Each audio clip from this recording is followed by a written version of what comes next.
Shalom, shalom. I want to start by, of course, giving all honor, praises, and glory unto Yahweh, Bahashim, Yahweh Shai, Bahashim, Kakodash.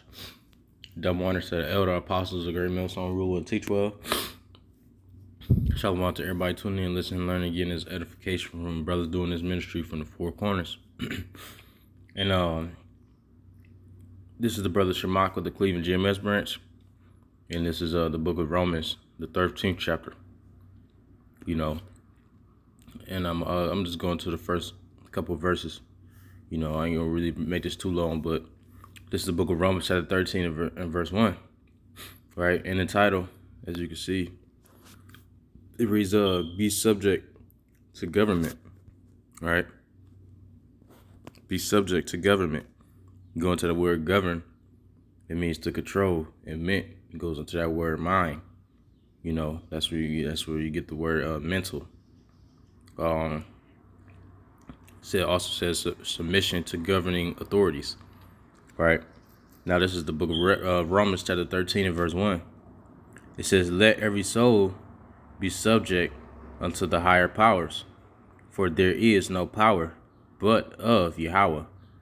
The powers that be are ordained of Yahweh by Hashem Yahweh Shai, right? So when you go to get this word ordained, right?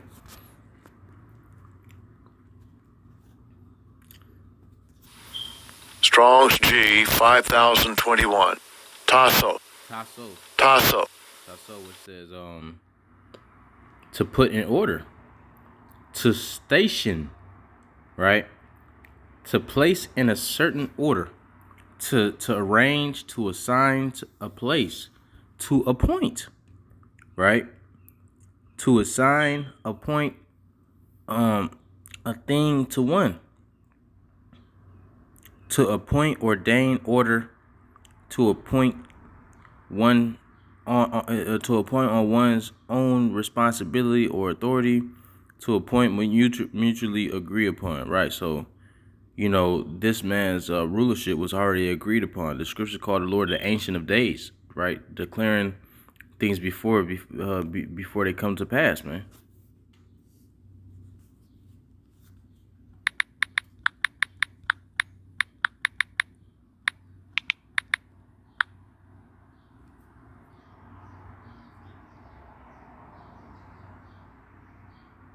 This is the book of Isaiah, chapter 42 and verse 9. Behold, the former things are come to pass, and new things do I declare. Before they spring forth, I tell you of them. Right, so these things have already been foretold. That's the whole point of prophecy. To say something before it happens. That's the spirit of the Lord, man. And the testimony of Yahweh Shai is the spirit of prophecy, man. And this man's rulership, and whoever rulership, the Roman Empire, Grecian Empire, Egyptian Empire, all of these things have already been foretold, and prophesied, to happen before it ended up happening, man. It says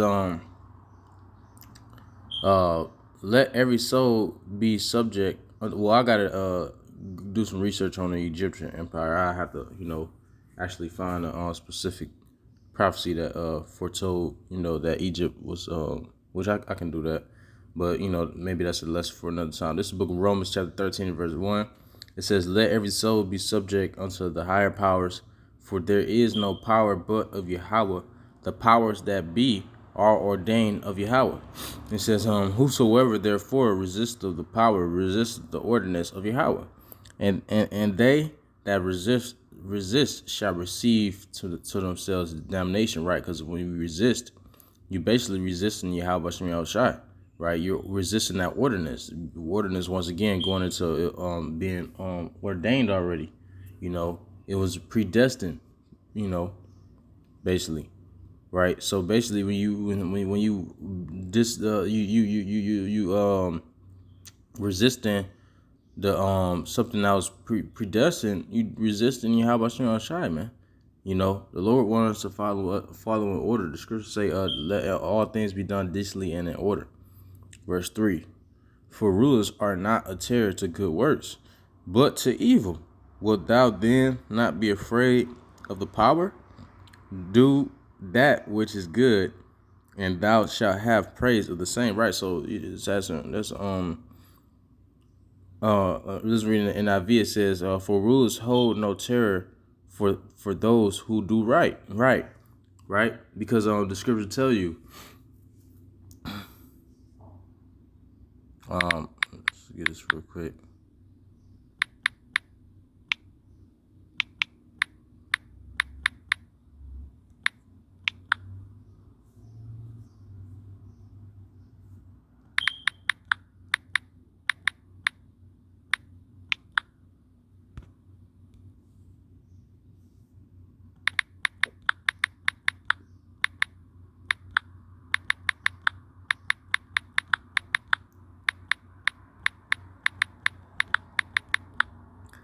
This is the book of Job, chapter 19, and verse 29. It says, "Be ye afraid of the sword, for wrath bringeth the punishments of the sword, that ye may know there is a judgment." Right? And in NIV it says, "You should fear the sword yourselves, for wrath will bring punishment by the sword, and then you will know that there is a judgment." Right? Because we supposed to be a part of fearing the Lord is understanding His will and knowing what He has established on the earth, man. Right? And we know that who the Lord's sword is, man. Because it says that ye may know that there is a judgment. So the Lord got the He's going to pursue with the sword, that you may know that there is a judgment. And in the book of Psalms, our forefather, he said, "Hide me from the wicked, which is thy sword." So the Lord is using the wicked to His advantage, man, for the case of judgment, so that we may know that there is a judgment. Right? All right. Whenever something happens, somebody gets put to death, or some horrific incident happens to somebody, we all look at that like it's judgment, and that's how you're supposed to look, man. Because all of these ordinances that's set up in this present time were set up by the Lord. So therefore, and the scriptures say,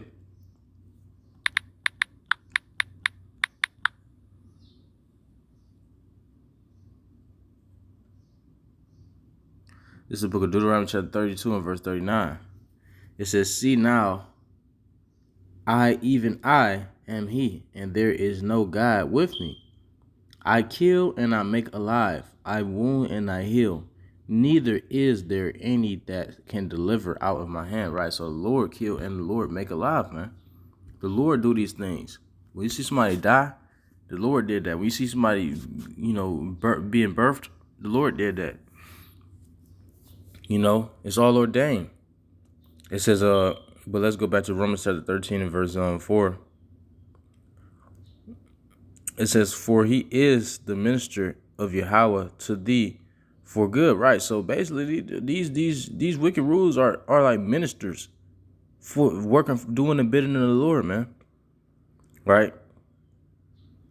It says, "But if thou do that which is evil, be afraid." Right? So if you do wickedness, be afraid, because the Lord still has to judge. Right?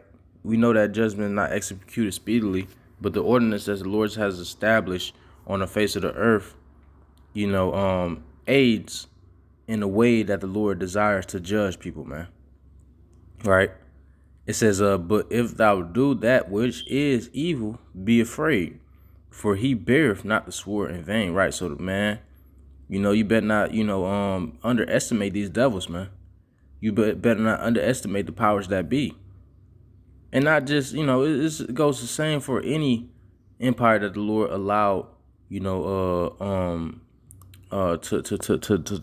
be on the earth, man. It says, He beareth not the sword in vain.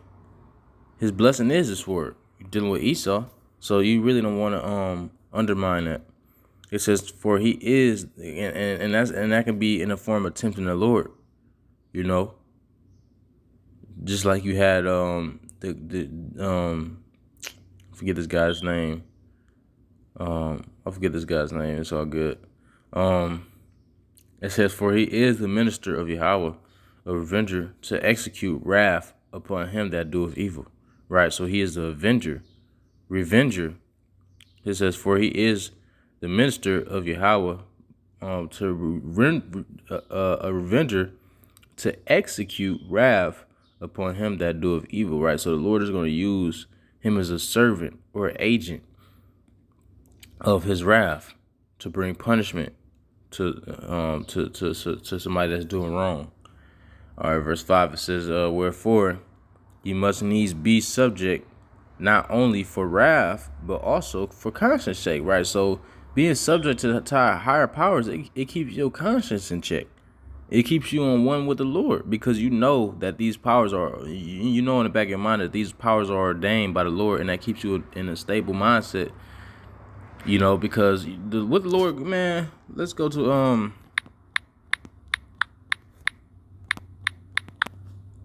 this is the book of Isaiah chapter 41 and verse 14. "Fear not, thou worm Jacob." Right? The Lord called us a worm. Right?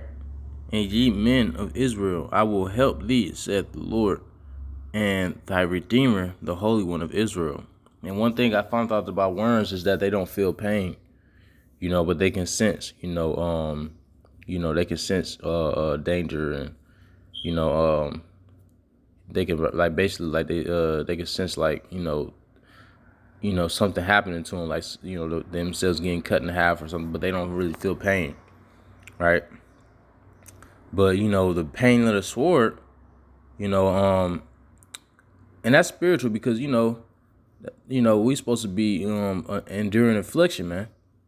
And that's another reason that we're set under our enemies to serve bondage, man. Just to deal with oppression, right? That's how the Lord wanted this set up, man. It says, "Wherefore ye must needs be subject, not only for wrath, but also for conscience sake." It says, let me see something.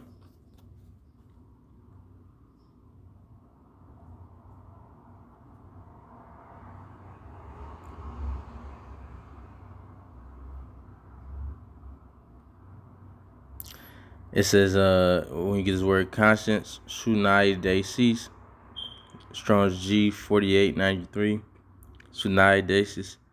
It says, the consciousness of anything, the soul, as distinguishing between what is morally good and bad, prompting to do the former and shun the latter, commending one, commending the other. Right? The conscience, yeah.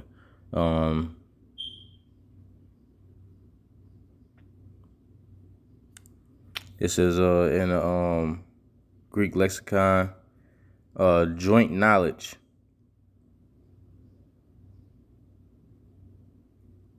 Joint knowledge.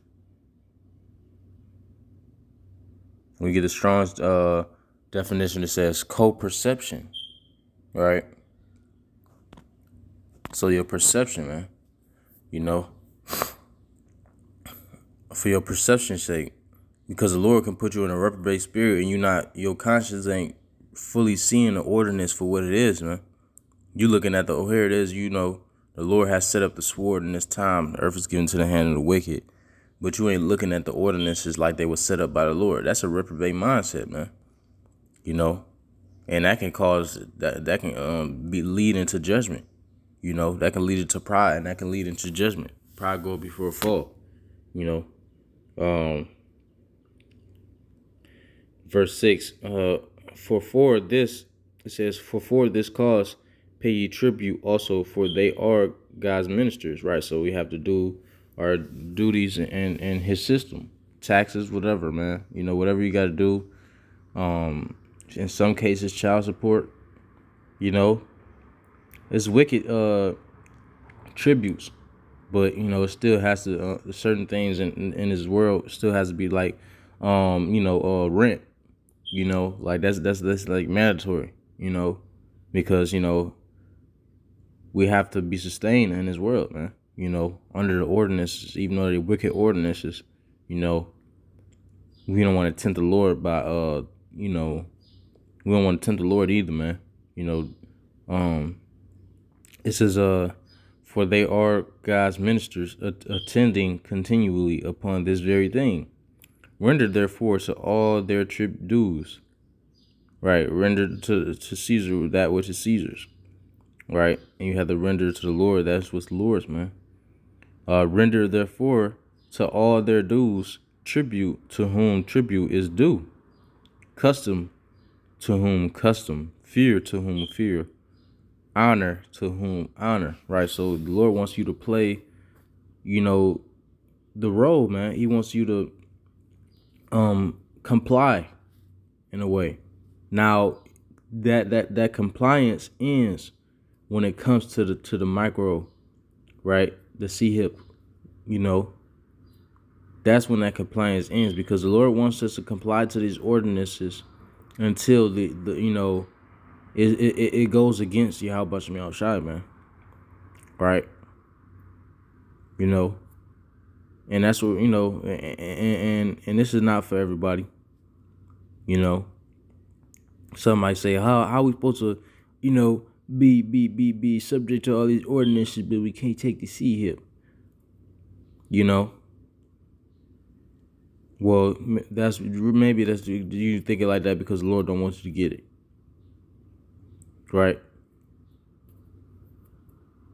But yeah, we supposed to comply all the way up until, that compliance comes to an end, because we ain't supposed to take that C hip, man. That's the one thing. It just like, if E is telling everybody that they can freely be, ABCs and, effeminate, would you go jump and do it? Or, like if you told everybody that they had to get a sex change, would you go jump and do it? So this C hip is going to be like a spiritual sex change. It's going to be like spiritual adultery, right?